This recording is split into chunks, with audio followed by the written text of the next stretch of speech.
¿Cuál es pues su impresión acerca de la conmemoración de este 11 de abril, sobre todo que este año ha iniciado este año, o por lo menos desde el 12 de febrero, con bastante movimiento de calle? Quisiéramos saber esta fecha, que para algunos fue un golpe de Estado, para otros sector político fue un vacío de poder. ¿Cuál es la connotación en este año 2014 de esa fecha? Sí, son varias cosas, ¿no?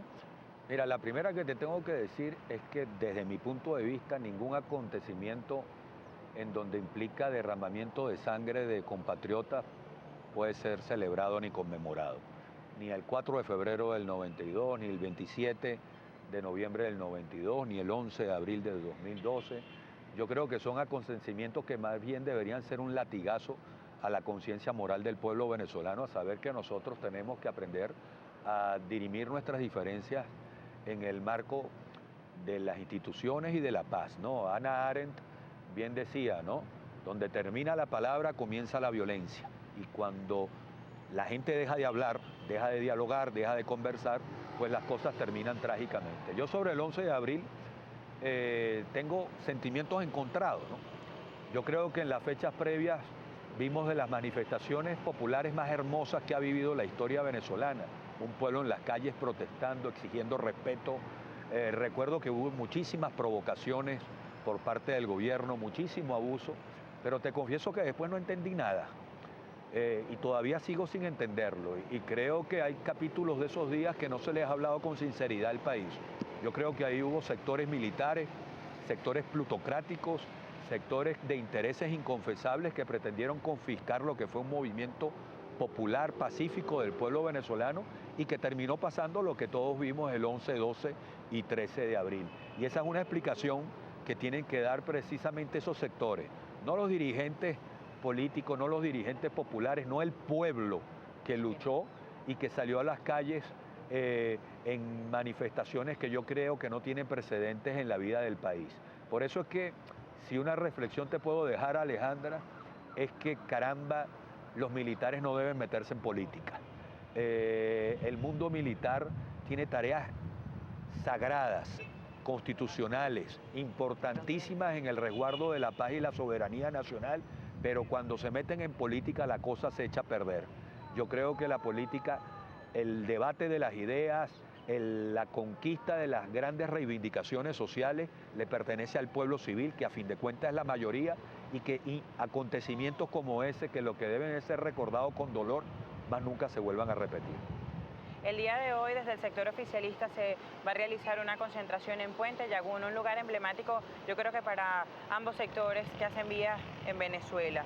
¿Cuál sería para usted la lectura de esta concentración justo en ese lugar de Puente Llaguno? Bueno, mira, la Constitución le da el derecho a cada quien de protestar. Yo quisiera que esa especie de muro, ya no de Berlín, muro de Caracas, que se nos ha convertido, que se ha creado para no permitir que los sectores opositores manifestemos pacíficamente en Caracas, y que muchos venezolanos que quieren protestar en Lídice, que quieren protestar en Caricuao, en el Valle, en los sectores populares del oeste de Caracas, puedan hacerlo sin sentirse amenazados.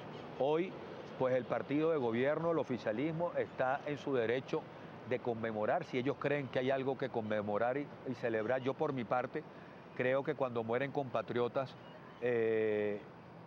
no hay absolutamente nada que celebrar, y mucho menos cuando de lo que se trató fue una lucha de un conflicto cupular de intereses de poder que estuvo muy por la espalda de los grandes intereses populares. Yo creo que ni el 11, ni el 12, ni el 13 de abril hay nada que celebrar, porque ahí se confiscó la lucha popular, la confiscaron élites militares, élites económicas que se pusieron de espaldas al país, de uno y de otro lado. Señor Enrique, tengo una pregunta. ¿Piensa usted que en la actualidad el país está viviendo un escenario que se preste para la repetición de acontecimientos como el 11 de abril? O, por otra parte, se está viviendo un 11 de abril por cuotas. Pues esa no es la apuesta de nosotros los socialcristianos. La apuesta nuestra es que el gobierno cambie, o que nosotros sigamos trabajando en la construcción de una mayoría popular para cambiar al gobierno y tenemos las herramientas constitucionales para hacerlo y para lograrlo. Este gobierno es muy malo, este gobierno es demasiado malo y este gobierno tiene que entender que el pueblo venezolano no se merece seguir sufriendo de la manera que está sufriendo. Este gobierno, como decía Séneca, es el barco aquel que sale a la mar sin un puerto definido y lo único que encuentra son vientos en contra, porque así sucede.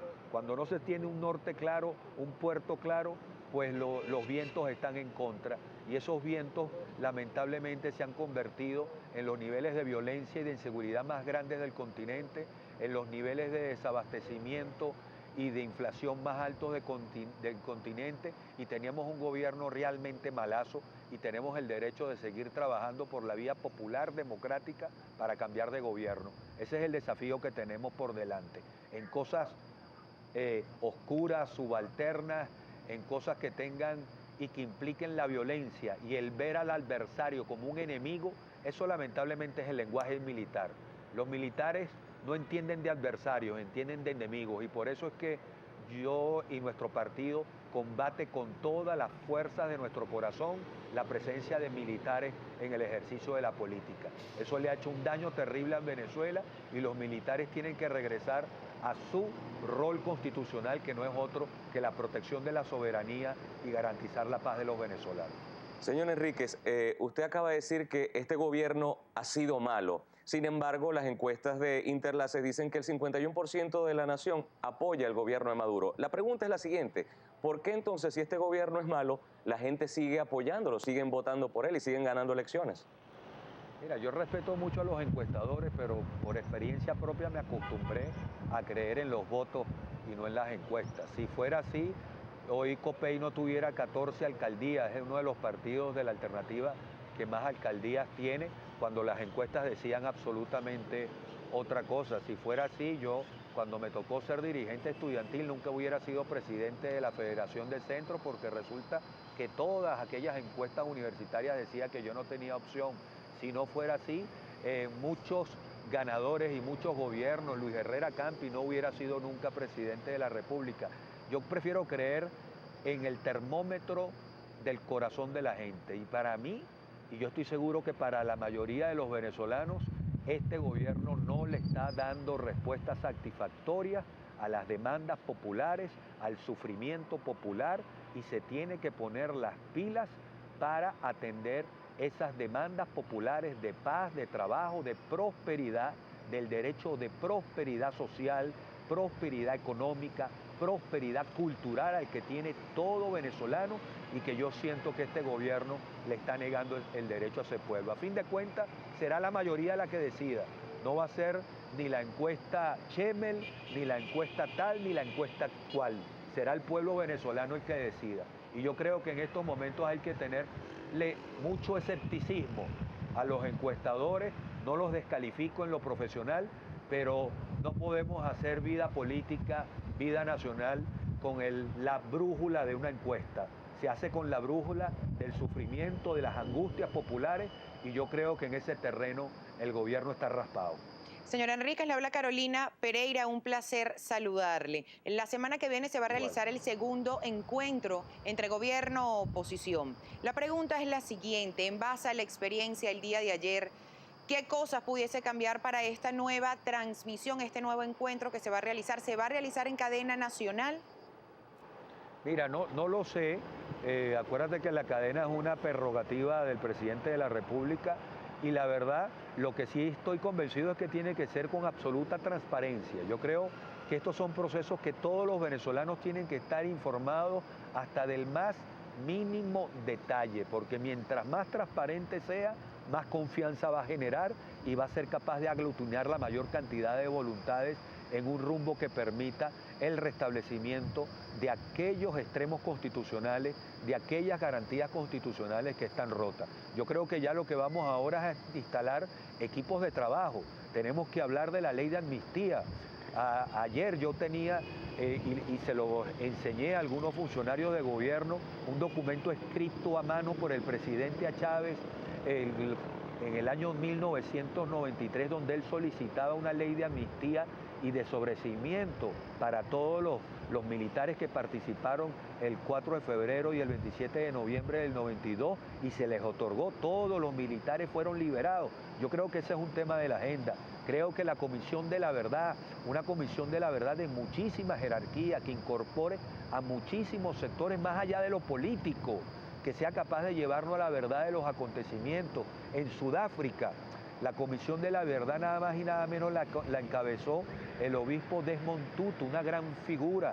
En Chile, con las tiranías militares de Chile y de Argentina, con los torturados y asesinatos de esos gobiernos militares, pues fueron presididas las comisiones de la verdad por figuras respetadísimas como el monseñor Kirchner y como otras figuras de esos países. Nosotros esperamos que en Venezuela se constituya una comisión de la verdad con figuras que gocen del respeto y la confianza de todo el país y que revisemos también aquellos articulados, aquellos derechos de nuestra Constitución que están siendo violentados, el derecho al pluralismo democrático, el artículo 105, el derecho a la producción de alimentos que ha sido absolutamente violentado, el derecho que tiene el pueblo a que los militares no se metan en política, en fin, todas esas comisiones de trabajo o equipos de trabajo deben ir ya a abordar los temas concretos. Ya el tiempo de los discursos, pues yo creo que ya pasó. Ahora hay que ir al tiempo de presentarle al país soluciones concretas en un proceso de diálogo que debe estar siempre inscrito en el marco de la Constitución Nacional. En el gobierno han dicho que no puede haber condiciones. Nosotros decimos que sí tiene que haber condiciones y la primera condición es respeto a la Constitución y respeto a los derechos humanos. De otra manera no tiene ningún sentido el proceso de diálogo.